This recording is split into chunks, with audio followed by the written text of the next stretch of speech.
आज नवरात्र का प्रथम दिन, साथ ही साथ नव संवत्सर की भी शुरुआत है, नव वर्ष की भी शुरुआत है। तो सबसे पहले सभी को हमारी तरफ से नव वर्ष की बहुत बहुत शुभकामनाएं। नवरात्र का प्रथम दिन यानी कि आज से हम माता के अलग अलग रूपों की पूजा आराधना करना शुरू करते हैं। 9 दिन में हम देवी माँ के 9 अलग अलग रूपों की आराधना करते हैं, जिसमें आज प्रथम दिन है।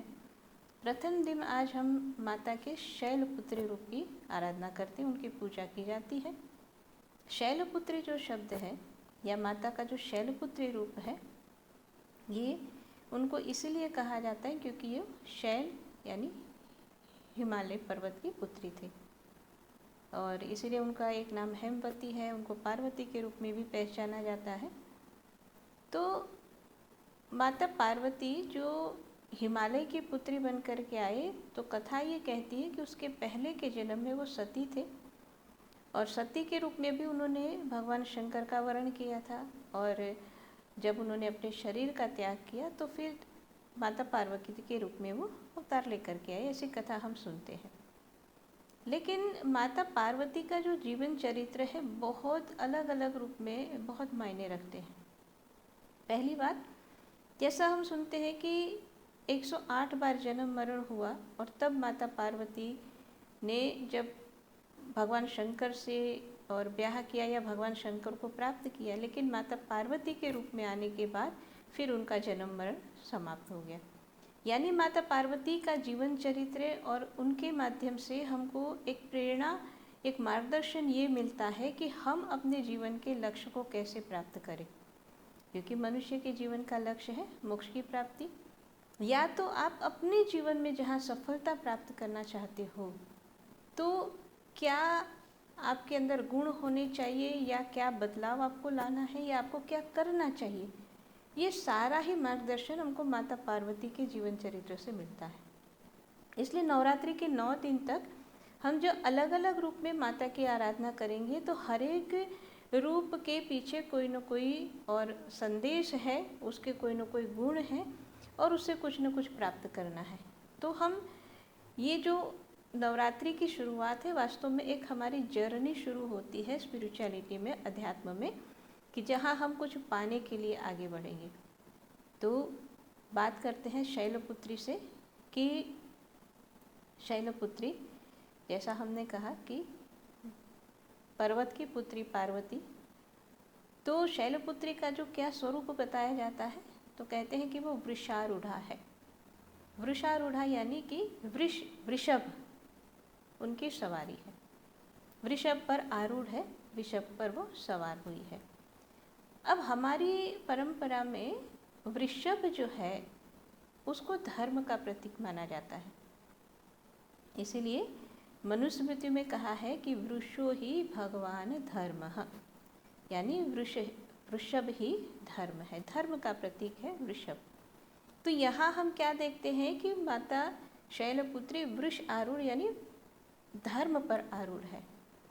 तो सबसे पहला संदेश ये है कि अगर आप जीवन में सफलता चाहते हो, अगर आप अध्यात्म की ऊंचाइयों को पाना चाहते हो, अगर आप मोक्ष तक पहुंचना चाहते हो, तो शुरुआत करनी है कि आपको धर्म की राह पर चलना है, धर्म को अपने जीवन में धारण करना है, क्योंकि धर्म धारण करने की वस्तु है। धर्म जिसकी व्याख्या जब की जाती है तो उसके लिए कहा है कि धारयति इति धर्म, जो सबको धारण करता है वो धर्म है।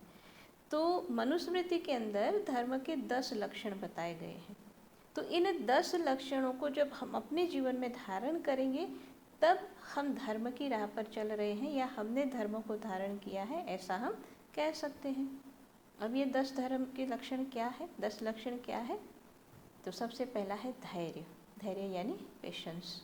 फिर दूसरा लक्षण है क्षमा। फिर उसके बाद तीसरा लक्षण है दम। दम का मतलब होता है कि वासनाएं जो हमारी है उसके ऊपर नियंत्रण रखना। फिर उसके आगे का लक्षण है अस्तेय, अस्तेय यानी चोरी न करना। फिर शौच, शौच यानी अंदर की और बाहर की पवित्रता। फिर अगला लक्षण है इंद्रिय निग्रह। इंद्रिय निग्रह यानी अपनी इंद्रियों को अपने नियंत्रण में रखना, संयम में रखना। उसके बाद है धी। धी यानी बुद्धिमत्ता का प्रयोग करना। फिर उसके बाद है विद्या। विद्या यानी ज्ञान पिपासा, मतलब कुछ हमेशा नया कुछ प्राप्त करने की, जानने की हमारे अंदर जिज्ञासा या पिपासा यानी प्यास होनी चाहिए। फिर उसके बाद है सत्य और सबसे आखिर में है अक्रोध। अक्रोध का मतलब होता है क्रोध नहीं करना। तो ये 10 जो है धर्म के लक्षण है। तो शैलपुत्री जो वृषभ पर आरूढ़ है, यानी कि वो कह रहे हैं कि जीवन में सफलता चाहते हो तो ये 10 लक्षण अपने अंदर सबसे पहले लाना। ये 10 लक्षण हमारे अंदर होने चाहिए। और उसके बाद शैलपुत्री का जब हम स्वरूप देखते हैं कि वृषारूढ़ा है, लेकिन आगे बताया जाता है कि उनके एक हाथ में त्रिशूल है और एक हाथ में कमल का फूल है। त्रिशूल और कमल का फूल। त्रिशूल जो है वैसे एक तरह से वो हथियार ही कहा जाता है। पुराने समय के जितने हथियार थे उन सब में त्रिशूल कुछ अलग है। ज़्यादातर उस समय हथियार के रूप में क्या प्रयोग किए जाते थे कि तलवार होती थी, गदा होती थी, या फिर वो बाण से आक्रमण करते थे। लेकिन तलवार, गदा, बाण से त्रिशूल बहुत अलग है। क्यों अलग है? तो उसमें एक समझने वाली बात है कि तलवार से वार किया जाए तो, गदा से वार किया जाए तो भी वार जो आपने किया है, आक्रमण किया है, वो चूक सकता है, मतलब वो मिस हो सकता है। अगर आप किसी पर बाण से वार कर रहे हो तो वो भी निशाना चूक सकता है। लेकिन त्रिशूल के लिए ये कहते हैं कि त्रिशूल अचूक अपने निशाने पे जाता है और शत्रु का नाश करके फिर वो वापस आ जाता है। सबसे बड़ी विशेषता क्या है कि चाहे कितना भी दूर शत्रु क्यों न हो, उसका नाश करेगा और फिर वापस वो आएगा। तो त्रिशूल क्या है? वो एक आध्यात्मिक जर्नी में हमारा सबसे बड़ा हथियार कह सकते हैं, या हमारा सबसे बड़ा और सहायक है, क्योंकि वो शत्रु का नाश करता है। शत्रु नाश सबसे बड़ी जरूरी बात है। अब ये शत्रु नाश अचूक हो तो क्या चाहिए उसके लिए? तो त्रिशूल में जो हम देखते हैं कि उसमें जो 3 जो है शूल है। अब ये 3 शूल है, ये रिप्रेजेंट करते हैं 2 अलग अलग वस्तुओं को। एक तो उसको कुछ लोग कहते हैं कि सत, रज, तम का यह प्रतीक है, और कुछ लोग कहते हैं कि हमारे अंदर जो ईड़ा, पिंगला, सुषुम्ना है, इसका ये प्रतीक है। अगर दोनों ही रूप में देखें तो क्या होता है कि जैसा हमने कहा, त्रिशूल एक अलग तरह का हथियार है जो नाश भी करेगा लेकिन हमारे पास रहेगा, नाश करके हमारे पास आएगा। वो ये एक उसकी विशेषता है। इसलिए क्या है कि ये एक ऐसा माध्यम है कि जो शत्रुओं को तो नाश करता है लेकिन आपके पास ही रहता है। और इसीलिए जब हम 3 नाड़ी के माध्यम से उसको समझे कि जिसके अंदर ईड़ा, पिंगला का बैलेंस है। अब हम जानते हैं सुषुम्ना नाड़ी जागृत होने का मतलब होता है ईड़ा, पिंगला दोनों बराबर चल रही है, दोनों में बराबर बैलेंस है, तो सुषुम्ना चल रही है। तो कहते हैं कि स्पिरिचुअलिटी में, अध्यात्म में, जब आपकी ईड़ा, पिंगला में बैलेंस है और सुषुम्ना जागृत है, सुषुम्ना जागृत है और ये अपने रास्ते पर उसमें उसी में से प्राण का या सुरता का आना जाना हो रहा है, तो ये एक ऐसा माध्यम है कि जिसमें आपके अंदर के कितने पुराने से पुराने शत्रु होंगे वो सब खत्म होने ही है। इसलिए जो माता शैलपुत्री जो त्रिशूल को धारण किए हुए वो ये समझाती है कि अपने जीवन के अंदर इन 3 जो नाड़ी है उसको हमेशा सही बैलेंस में रखो, या तो कह सकते हैं कि सुषुम्ना को जागृत रखो। इसके बाद एक हाथ में कमल का फूल है। कमल का फूल हमारे हालांकि परंपरा में बहुत जगह देखा जाता है। अक्सर हम देखते हैं कि जो देवी देवताओं का आसन है वो कमल का फूल होता है। भगवान ब्रह्मदेव कहाँ बैठे हैं? कमल पर बैठे हैं। माता लक्ष्मी कहाँ पर बैठे हैं? कमल पर बैठे हैं। तो हम कमल के फूल के साथ इनको जोड़ के बताते हैं। कमल के फूल की विशेषता एक ये बताई जाती है कि कमल का फूल है वो नकारात्मक शक्तियों को दूर करता है, यानी कि जो नेगेटिव एनर्जी है या नेगेटिविटी है उसको ख़त्म करने का काम कमल का फूल करता है। लेकिन कमल का फूल एक बहुत अच्छा मैसेज भी देता है। क्या मैसेज देता है? कि जैसे कमल गंदे पानी में है, कीचड़ में है, लेकिन उससे ऊपर उठा हुआ है। कमल के फूल के ऊपर न गंदे पानी की एक बूंद रह सकती है, न उसके ऊपर कीचड़ लगता है। यानी कि कमल का फूल एक मैसेज है, एक रिप्रेजेंट करता है कि इस संसार में रहते हुए संसार से ऊपर उठ करके रहना है। यानी बात ये है समझने वाली कि भाई कमल का फूल होगा उसी कीचड़ में। अगर हम ये सोचे कि भाई कीचड़ से बाहर उसको कर दे, नहीं, वो होगा वहीं पर, उसी पानी में, उसी गंदगी में ही उसने होना है, और तभी उसकी विशेषता। इसी तरह से हमको भी जो सीखना है, चाहे अध्यात्म में सीखना है, चाहे कहीं पर भी कुछ सीखना है, तो इसी संसार में तो सीखेंगे। हम कहाँ जाके सीखेंगे? और किसी दुनिया में और किसी लोक में नहीं सीखेंगे। सीखने के लिए यहाँ आए हैं, हम यहीं पर सीखेंगे।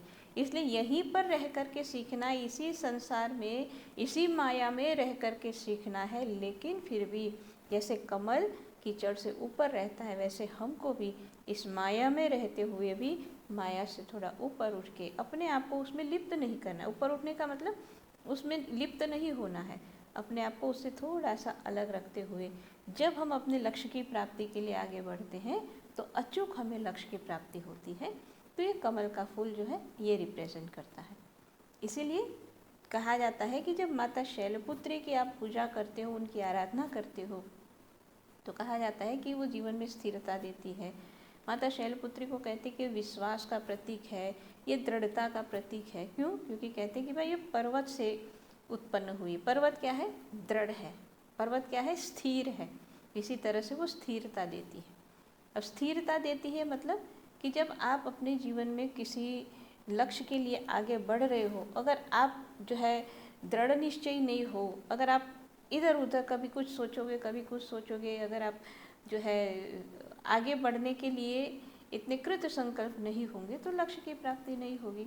इसलिए माता शैलपुत्री का ये संदेश है कि भाई स्थिरता के साथ, दृढ़ता के साथ आगे बढ़ना है और विश्वास होना चाहिए। और इसीलिए माता शैलपुत्री की पूजा आराधना का फल कहा जाता है, जीवन में स्थिरता आती है, जो बहुत ज़रूरी है। और अध्यात्म में भी आगे बढ़ना है तो स्थिरता बहुत ज़रूरी है, इसलिए इसकी प्रथम पूजा होती है। साथ ही साथ कहा जाता है कि जो साधक साधना करते हैं और ध्यान के माध्यम से और आगे बढ़ना चाहते हैं, ध्यान में आगे बढ़ना चाहते हैं, तो उनके लिए भी कहा जाता है कि ये नवरात्र का प्रथम दिन जब साधना की शुरुआत करेंगे तो वो अपना ध्यान मूलाधार चक्र पे लगाते हैं, और मूलाधार चक्र की साधना करते हुए, उसको जागृत करते हुए फिर वो दूसरे दिन दूसरे चक्र पर आगे बढ़ेंगे। तो कहने का मतलब ये है कि जो 9 दिन की अलग अलग जो है माता के रूप की हम पूजा करेंगे, तो 9 दिन में जो माता पार्वती के हम अलग अलग रूप देखेंगे, ये सारे अलग अलग गुण हैं, अलग अलग मैसेज है जो हमें अपने अंदर धारण करने हैं अगर हम शिव तत्व को पाना चाहते हैं। क्यों इसकी विशेषता है? क्योंकि माता पार्वती ने ये सब अपने जीवन में धारण किया और शिव तत्व को प्राप्त किया। 9वें दिन रामनवमी, अगर राम तत्व को अपने अंदर जागृत करना है, प्राप्त करना है, प्रकट करना है, तो भी हमको ये सारे गुण अपने अंदर अपनाने हैं। तो यही संदेश है माता शैलपुत्री का कि हम जो है धर्म को अपनाएं और अपने आप में स्थिर रहें, दृढ़ रहें और विश्वास के साथ, और जो है नकारात्मक शक्तियाँ हैं उससे दूर अपने आप को करते हुए, संसार के कीचड़ से अपने आप को अलग ऊपर उठाते हुए, और 3 जो नाड़ी में उसमें सुषुम्ना के माध्यम से हम अपने आप को ऊपर उठाएं। तो यही माता शैलपुत्री का संदेश है।